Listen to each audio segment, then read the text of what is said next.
자, 요셉의 형제들이 애굽에서 돌아온 지 많이 시간이 흘렀습니다. 그러니까 기근이 또 심했다. 7년 기근이죠. 예. 그래서 양식이 다 떨어지니까 야곱이 다시 아들들에게 양식을 사와라 그렇게 말합니다. 그러자 유다가 아버지가 속히 결단해 주기를 원하고 그 이야기를 들은 또 야곱이 아버지는 괴로워합니다. 이렇게 할 수도 없고 저렇게 할 수도 없고 이렇게 하면은 애가 죽을 수도 있는 것 같고 또 이렇게 하면은 굶어 죽을 것 같고, 예. 그러자 유다가 자기들도 예상하지 못한 일이 일어났다라고 야곱에게 설명합니다. 그리고 설득을 하죠.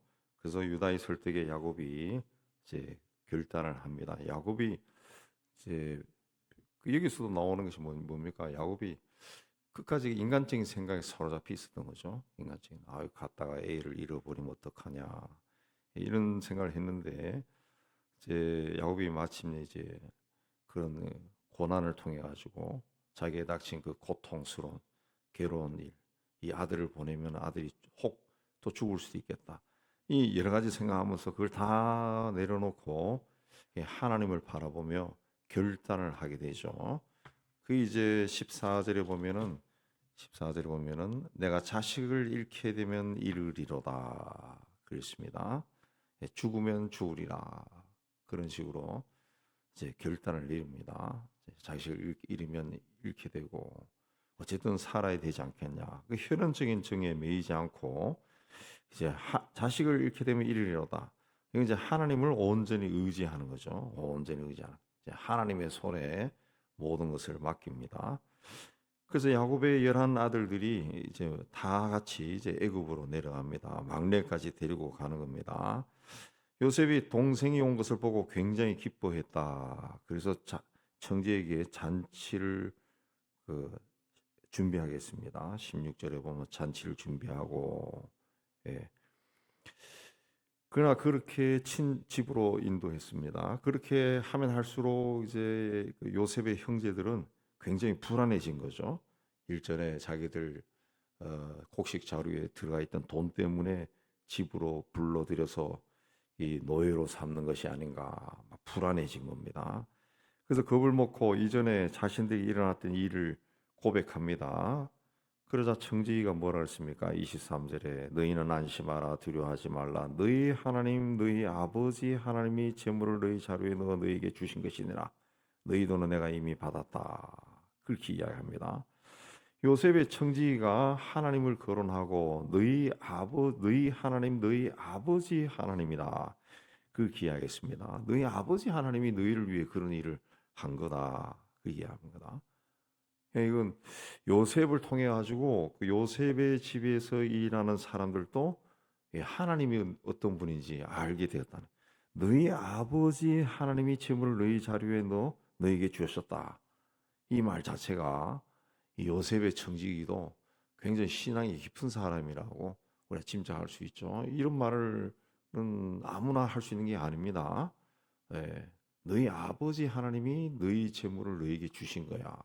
그런 말을 아무나 할 수 있는 것이 아니죠. 누가 시켜서 할 수 있는 것도 아니고 이 청지가 그렇게 말했다라는 것은 요셉을 통해 하나님 어떤 분인지 알고 그 요셉이 믿는 하나님이라면 나도 믿겠다. 그렇게 하면서 이제 믿음을 갖게 되었다라는 것을 볼 수 있죠. 요셉이 그 총리의 지위에 있으면서 그 집안에서 어떻게 살고 생활했는가라는 것을 이 한마디에서도 우리가 짐작할 수 있습니다. 우리가 알고 있듯이 요셉이 보디발의 처가 유혹했을 때도 어떻게 하나님 앞에서 내가 이런 큰 죄를 짓습니까? 그랬던 사람이니까 총리가 되었어도 온 집안 식구들, 노예들, 또 일하는 사람들 뭐 등등 보기에도 굉장히 이제 신앙인으로 아주 누가 보더라도 존경할 수밖에 없는 그런 사람으로 살았다라는 것을 우리가 알 수가 있습니다. 우리 그리스도인들은 어디에 있더라도 그리스도인으로서 품격이 있는 그런 삶을 살아야 됩니다. 오늘 우리 사회가 정치인들 특히 정치인들 보면은 참 그 품위가 없어요. 품위가 없고 뭐 정치인뿐만 아니라 뭐 행정부의 대통령이나 장관부터 해가지고 뭐 하여튼 소위 나라의 그 리더의 자리는 사람들이 어떤 인간으로서의 품위가 없어요. 그 자리에 맞는 이 품격이 없는 것 같아요. 품격이 아주 그냥 뭐 저질스럽고 말하는 것도 그렇고 행동하는 것도 그렇고 예. 그러니까 배울 게 없는 거지. 배울 게 없으니까 그런 아주 좀 질이 낮은 모습을 자꾸 보이니까 세상이 자꾸 시끄러워지는 거예요. 세상이 왜 사람들이 늘 보는 사람들이 그런 사람들이거든요. 본받는다고 본받. 그 지도자가 아주 그 품이 있고 리더십이 있고 카리스마도 있고 정직하고 올바른 일을 가면은 또 국민들이 그걸 자기도 모르게 본받는데 우린 지금 그게 없어서 굉장히 소란스러워요. 소란스러워. 우리 그리스도인들은 어느 자리에 어떤 곳에 있더라도 크리스천으로서의 어떤 품위가 있어야 돼요. 하나님의 자녀다 뭐 자온 그 품위가 있어 품격이 있어야 돼요. 품격이. 예. 그랬을 때 다른 사람들이 그걸 보고 아, 나 저 사람을 좀 닮고 싶네. 저렇게 살아야 되겠다. 그런 게 이제 어, 자꾸 배워지는 것들. 예. 저도 이제 청년 시절에 이제 그 신앙 그 저기 이제 주님을 인격적으로 영접하고 이제 책을 쭉 읽고 사람들도 만나고 하면서 많이 배웠다고요. 많이 배웠. 예. 중국의 유명한 크리천 그 갑자기 생각이 안 납니다만 그 사람 그 50년대 살았던 그 사람 통해서도 아이저 혹시 읽어보신 분은 그 아실 거예요. 정상적인 그리스도인의 생활이라는 그 유명한 글 쓴 분이 있어요. 이 누군데 갑자기 생각 안 나. 그분의 그 삶도 이렇게 책을 통해서 보면 야 어떻게 이렇게 살 수 있냐. 배우는 거죠. 자꾸 배우는 거죠. 자꾸 배우는. 우리나라에 또 걸출한 그런 분들을 통해 아주. 예. 우리가 자꾸 배워야 돼. 그런 분이 있으니까 그나마 오늘날 우리 한국 교회도 이렇게 세워지는 겁니다. 세워지. 자, 야곱의 아들들이 자신들이 가져온 예물을 정돈하고 요셉이 오기를 기다리고 그래서 요셉이 정오의 집에 들어오니까 엎드려서 절을 했다. 하나님께서 요셉의 꿈을 통해서 계시했던 일이 그대로 문자적으로 다 이루어진 겁니다. 문자적으로. 그러니까 하나님의 어떤 역사, 하나님의 일하심이 이제 눈에서 막 벌어진 거죠. 눈에서 벌어진. 과거에 했던 것이 이제 눈에서 일어난 거죠. 자, 요셉과 형제들이 이제 한 자리에 다 모였습니다. 12명의 형제들이 몇 년 만입니까? 최소한 17년이 지난 겁니다. 그 20년 만이죠. 7살에 붙잡혀 가서 30살에 총리가 됐죠. 그리고 7년 풍년이 지났어요. 그럼 37이죠. 그리고 또 한번 그 가지고 식량을 사러 왔다가 사간 식량이 다 떨어지니까 다시 사러 왔어요. 그럼 몇 년이 흘렀겠죠. 거의 한 20년 만에만 20년을 만났어요. 20년. 근데 형제들의 그 잔치상의 자리가 나이 순서대로 돼 있었다는 거죠. 예. 자기들을 잘 알지 못하는 애굽 사람들이 어떻게 정확하게 자신들이 형제들의 그 태어난 순서대로 알았는지 좀 이상히 여겼다. 근데 알아차지 못하고 잔치가 진행된 겁니다. 42장에서 말하고 하는 주제는 세 포인트입니다. 유다와 야곱과 요셉입니다. 예. 그러니까 유다는 그 다시 곡식을 살아나갈 때 자기가 모든 책임을 지겠다 그렇게 선언을 한 겁니다.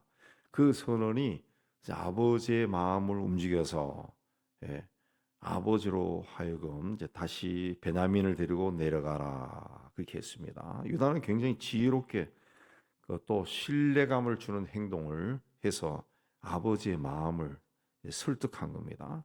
설득한 거예요. 그래서 이 유다는 훗날 야곱이 축복할 때 모든 형제들의 주로 축복합니다. 예. 유다가 맞이는 아니지만은 형제들이 리더 역할을 해서 데리고 간 거죠. 그 다음에 또 야곱도 더 이상 이제 혈육의 정에 매여 있지 않는 모습을 보여줍니다. 예. 우리 아들을 보냈다, 베냐민을 보냈다, 죽으면 죽으리다. 하나님께 모든 것을 의탁한 거죠. 인간적인 것들을 다 버리고 오직 하나님만 의지하게 된 겁니다. 그런 그 요셉이 어느 날 사라지고 한 20여 년이 지나고 그다음에 요셉의 동생 막내까지 어쩌면은 자기의 품을 떠날 수 있는 그런 위태로운 왜냐하면 애굽 제국의 총리란 사람이 너 막내 동생 데리고 와. 그래서 이게 무슨 일이 일어날지 몰라요. 굉장히 불안하지만은 하나님께 다 맡기는 거죠. 야곱이 다시 믿음을 찾은 걸로 봅니다. 야곱이 다시 오직 하나님만 바라보는 믿음을 찾은 것으로 봅니다. 그리고 그때부터 하나님을 다시 전적으로 의지하게 된 거죠. 전적으로 의지하게 된 거예요. 그러니까 하나님께서 그 야곱에게 은혜를 베푸신 겁니다. 은혜를 베푸셔서 너는 야곱이 아니고 이스라엘이다. 다시 한번 상기시킨 거죠. 상기시킨 거예요. 예. 그래서 야곱이 하나님의 은혜에 의해서 다시 한번 하나님을 생각하고 하나님 앞에 자기의 믿음을 세워 나가는 과정이 43장에 나온 겁니다. 세 번째는 그 요셉의 그 행동을 볼 수 있는데 요셉이 형제들을 그 형제들에게 잔치를 베풀고 자기의 집으로 초대했어요. 초대하고 그 잔치상에서 특별한 행동 하나 들어가는데 베냐민에게 그 다른 형제보다도 34절 보면은 5배나 음식을 더 줬다. 5배나 더 줬다. 5배 더 줘가지고 5배를 다 먹을 수 있는 게 아니지만 아마 베냐민에게는 다 이리 오늘 말씀 보면은 거의 독상을 받았다 그리 돼 있는데 베냐민은 막 두드러질 정도로 다른 형제에 비해 두드러질 정도로 아마 음식들이 좋았겠죠. 예. 그걸 통해 가지고 형제들의 이 마음을 좀 테스트한 것이 아닌가. 베냐민을 특별히 대접해서 다른 형제들이 어떻게 생각하는가 아마 살핀 겁니다. 그러나 형제들은 이전까지 있었던 자기들끼리 이 야곱의 아들들이 자기들끼리 다투잖아요. 이 성경에 나오는 그 숨어 있는 이야기들 보면은 이 사이들이 그렇게 좋은 편이 아니에요. 자기들끼리 싸우고 세겜 사람들을 학살할 때도 시몬과 레위만 가잖아요. 다른 형제들 안 갔다고 나중에 가고 이게 일치가 잘 안 돼요. 잘 안.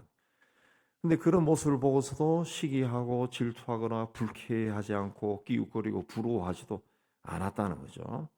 그래서 그런 자리에서 그냥 친절하고 화목한 모습을 보여준 겁니다. 보여준. 그 하나님께서는 이런 그 12형제들이 이제 요셉의 집에 모여서 이 잔치를 하고 거기서 이제 화해하는 그런 과정을 거치게 하면서 그 야곱의 가족들이 애굽으로 이주하게 만든 겁니다. 그래서 앞으로 이제 그 애굽 땅에서 이제 이 민족이 살아야 됩니다. 민족이 하늘의 별처럼 바다의 모래처럼 번성해야 됩니다. 그렇게 하기 위해서는 하나가 돼야죠. 하나. 하루도 아니고 400년 동안 살아야 되는데 하나가 되지 않으면 자기들끼리 이 자중진환 일어나면 끝나버려요. 하나가 되기 위해서는 그런 과정들을 다 거쳐야 된다는 거죠. 그래서 이들이 의식하지 못했지만은 하나님께서 이렇게 아버지의 마음도 변화시키고 다시 이스라엘의 믿음을 갖게 하시고 또 그 일에 유다가 앞장서서 주도하게 하시고 또 요셉이 그 모든 것을 살피고 또 가족들을 맞이할 수 있는 준비를 하게 하시고 하나님이 이런 모든 형제들 가운데 있었던 다툼과 갈등과 시기와 질투 또 의심 이런 것들을 다 없애는 거예요. 다 없애고 여기에 나오는 내용이 이제 마지막 내용이 잔치자리 아닙니까? 예. 잔치자리가 이제 그걸 상징하는 잔치가 벌어진 아주 유쾌하게 기쁨으로 모든 것이 회복되는 그런 일들이 일어난 겁니다. 자, 오늘 말씀에 나오는 것처럼 우리도 이 땅에 살 때 하나님의 은혜 가운데 있다는 것을 우리가 늘 깨달아야 됩니다. 알아야죠. 내 삶에 어떤 일이 나든 때로는 좀 위기 상황 속에 처하고 내가 이해할 수 없는 일이 일어난다 할지라도 그게도 내가 하나님 앞에 서 있는 한 나에게서 일어나는 일은 하나님의 뜻이고 하나님의 섭리고 하나님의 인도함이 있다. 라는 것을 믿어야 됩니다. 근데 많은 경우에 내가 하나님 앞에 서 있지 않을 때 일어나는 경우들이 많죠. 예, 인간적인 생각에 따라 살 때 그때는 불안해지죠. 야곱의 모습이 그랬었죠. 야곱의 모습이 그랬습니다. 굉장히 불안해하고 그러다가 나중에 믿음을 찾아 나가는데 우리는 앞으로 우리 세상이 어떻게 변할지 모릅니다. 뭐 러시아가 뭐 우크라이나가 뭘 미사일을 하니까 러시아가 핵을 쓰겠다 그러고 그럼 뭐 어떻게 될지 몰라요. 세상이 아주 복잡해질지 모르지만은 뭐 우리의 삶이라는 것이 어느 날 하나님 부르면 가야 되는 거고 그러니까 그때까지 언제가 될지 모르지만은 하나님을 늘 의식하고 하나님과 동행하고 내 삶에 어떤 힘든 일이 있어도 내가 하나님 앞에 서 있으면 이게 다 하나님의 뜻이 되는 거예요. 그러니까 내가 하나님 앞에 서 있지 못하면 무슨 일이 나면 불안해지는 거예요. 하나님의 뜻이라 해도 불안해지고 그리고 안 받아줘요. 하나님의 뜻으로 받아들이지 못한다. 걱정, 근심, 두려움에 막 휩싸인다. 가장 중요한 것은 임마누엘 우리와 함께 하신 주님과 동행하는 겁니다. 주님과 동행하는 삶을 살아서 앞으로 어떤 일이 일어난다 할지라도 주님이 주시는 샬롬 가운데 거하는 우리가 되기를 주의 이름으로 축복합니다.